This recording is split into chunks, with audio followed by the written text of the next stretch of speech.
Hey, Mike. What? Who's got next? What's good, y'all? It's your man Hezzo, and welcome back to the Blacktop, where I always got next, you feel me? So we are back at it with another recap, only this time it is not a Hawks recap. We're going to be doing the Lakers and Cavs, the early game on this Sunday, and a slate that didn't really have too many games on today. Only, I think, 4 on for the total slate of games. Real quick, before I jump into it, if y'all have not seen my last video, Hawks fans, I'm not going to be doing a recap for the game tomorrow against Milwaukee. It's just a little bit later of a game, so I got to get up early in the morning for work.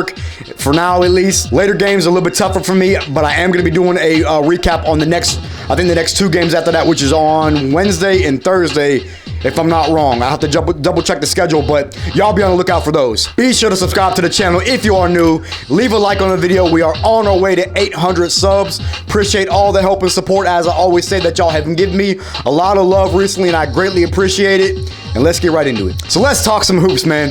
Cavs, Lakers, Cavs in LA, and they're on a 7-game win streak going into this game. They have been absolutely on fire since the first game of the season after Darius Garland got hurt. And the first half, man, it was pretty much not really back and forth, but the Lakers really controlled the game for the most part.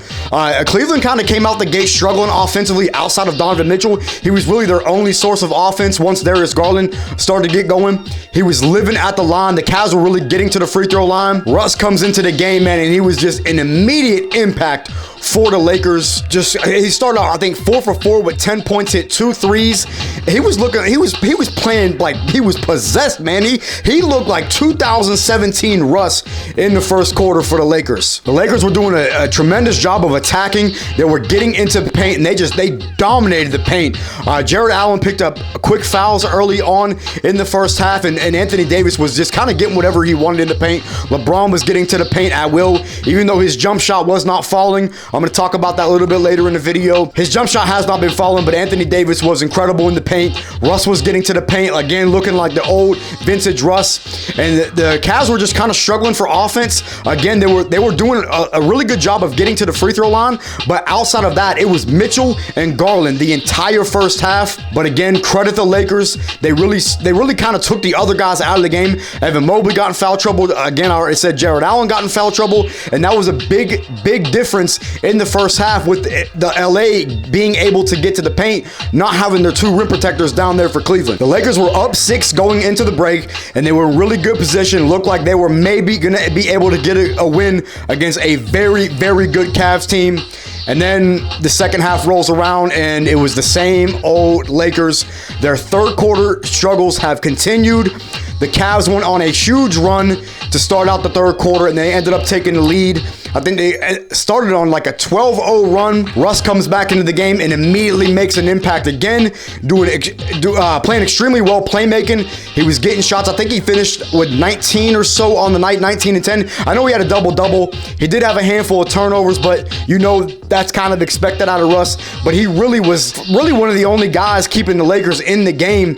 Him and LeBron. It was really just him, LeBron, and AD for the most part. And then later on, man, once AD picked up his 4th foul, him and Jared Allen got a little bit tangled up on that loose ball. He picked up that 4th foul along with Jared Allen, and it was kind of just all downhill from there. It was one of those scenarios for the Lakers that what can go wrong will go wrong. Cavs were on a 17-0 run between the end of the third quarter and the fourth quarter, and that has been a huge story for the Lakers all season long, is their third quarter struggles. Now, the Cavs can afford to lose Jared Allen to a 4th foul because they have depth. They have other guys to step into that role. The Lakers do not have that. They're relying on Wenyen Gabriel to bring in minutes for Anthony Davis, and that's not good enough, man. That is not going to get it done.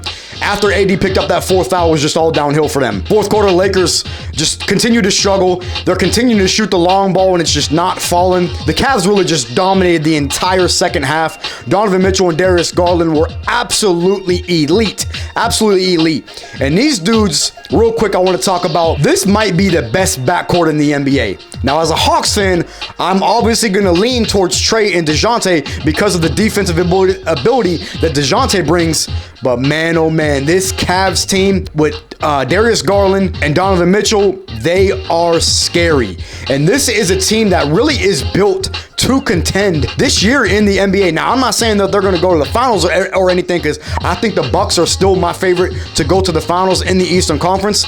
But the Cavs are right there, man. They're now 8-1 on the season, and they've been playing some pretty decent teams. A lot of those games they were playing playing without Darius Garland. Now he's back in the lineup. They're 8-1, and they are built. They have, words are hard. They have a team that is built to contend with teams like Boston, like Milwaukee, because they have 2 star players.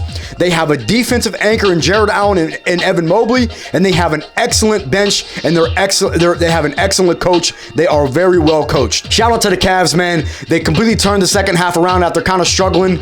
They dominated the entire second half, and they ran away with it in the fourth quarter, led by Donovan Mitchell and DG. They are a handful, and I'm really excited to watch that Hawks-Cavs matchup later on in the season. I'm not sure when we first play them, but watching both of those backcourts is going to be extremely fun to watch. So the Cavs end up getting a huge win on the road. They improved to 8-1, as I said a few minutes ago. The Lakers fall to 2-7, and they look bad, man. They look bad. The shots are still not falling. And one thing real quick before I get into my final takeaways for this game, I think the most scary thing about the Lakers this season is the fact that they do not own they own their pick, but the Pelicans have the right to swap first-round picks with them this season.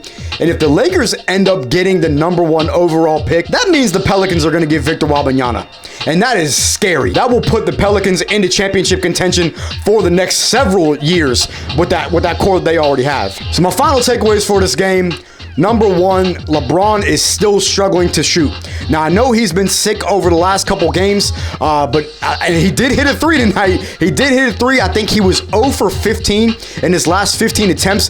His last 3 made was going back to the Denver game, but he has just not shot the ball well. He's not shooting well from mid-range. He airballed several shots tonight. He's shooting like 43% from the field and 24% from 3, and that's just not LeBron numbers.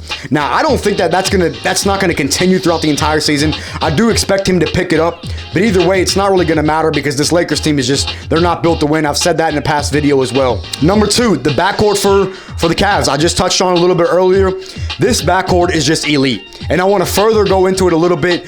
Donovan Mitchell right now is in top 3 in MVP conversation. Now, I know it's still early, but this dude has been playing out of his mind. He had another 30-point game tonight. He shot efficiently from the field. He got to the free throw line. He's playmaking. He looks like he's playing a little bit more defense. Donovan Mitchell right now is playing out of his mind, and he's really looking like a superstar.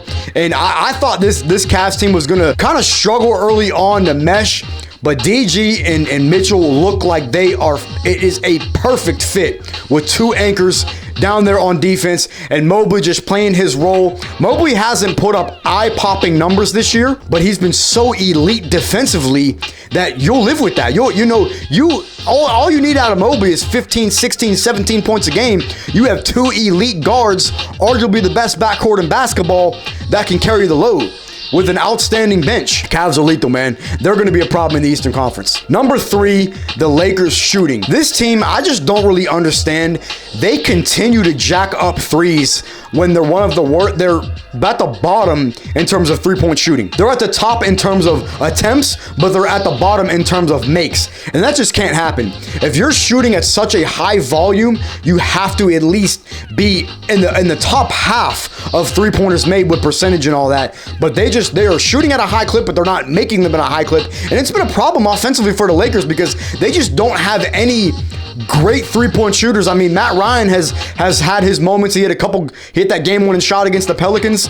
But other than that, man, they don't really have any shooters. And again, I mentioned that in the past video. It's a problem for the Lakers. Go out and sign Melo, man. Just make the call. Braun, go get Melo to help you out, to at least maybe get you into a play-in spot. My fourth and final point for this game, and this wasn't a very long recap, and that was the Lakers free throw shooting. They were getting to the line. They were, aggressive. They were getting to the free throw line, but they struggled heavily from the free throw line. And that was a major difference in this game. I mean, Anthony Davis was living at the line, but he missed like 4 or 5 free throws. LeBron was missing free throws, which we know LeBron's not been a great free throw shooter his entire career, which kind of is weird because you would think at some point LeBron would improve at free throw shooting, but he hasn't.